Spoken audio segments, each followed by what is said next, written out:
College कडून काहीतरी भेटलं याचा आनंद चेहऱ्यावर दिसत असेल. नमस्कार मित्रांनो, मी दीपक पाटील. आज दिवसाची सुरुवात टंग डिप्रेस करण्यापासून झाली. कधी लॅबचं तोंड देखील न बघणारा मी आज नॅशनल लायब्ररीच्या प्रोग्रामला जाऊन बसलो आणि त्या प्रोग्राम मध्ये भेटलेलं आहे छोटंसं प्राइज. सकाळी सकाळी या दोन समस्यांचा जीव घेऊन माझ्या जिवलग मित्रांसोबत बसमध्ये बसलो. नेहमीप्रमाणे अपक्ष लोकांना बसच्या बाहेर ठेवण्यात आले. बसमध्ये बसलेल्या लोकांची पण हालत काही एवढी चांगली नव्हती. आम्ही सगळे निघालो होतो मेड आई हॉस्पिटलला व्हिजिट द्यायला. या दोघांना चुपचाप चहा पिल्यामुळे राजेश म्हणाला,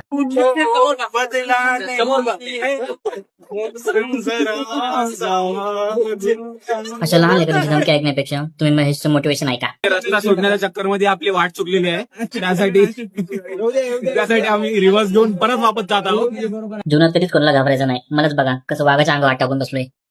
हे आहे शंकरपूर येथील मेड आई हॉस्पिटल. इकडे नाश्त्याची सोय केलेली आहे, त्याच्यामुळे सगळ्यांना घेऊन इकडे चाललोय मी आता. एक नंबर असं. तिथे गेले बाहेरच असलेल्या लॅब मध्ये गेलो. मोदी आणि गांधीमध्ये जे पण भांडण आहे ते लवकरच दूर व्हावं. इकडची हिरवळ बघितल्यावर समजलं आपल्या आयुष्यात तर काहीच हिरवळ नाही. हॉस्पिटलच्या 4थ्या मजल्यावर जाऊन सर म्हणले वेलकम. तेवढ्यात आमच्या मॅडम म्हणल्या जाओ बच्चो जी लो अपनी जिंदगी.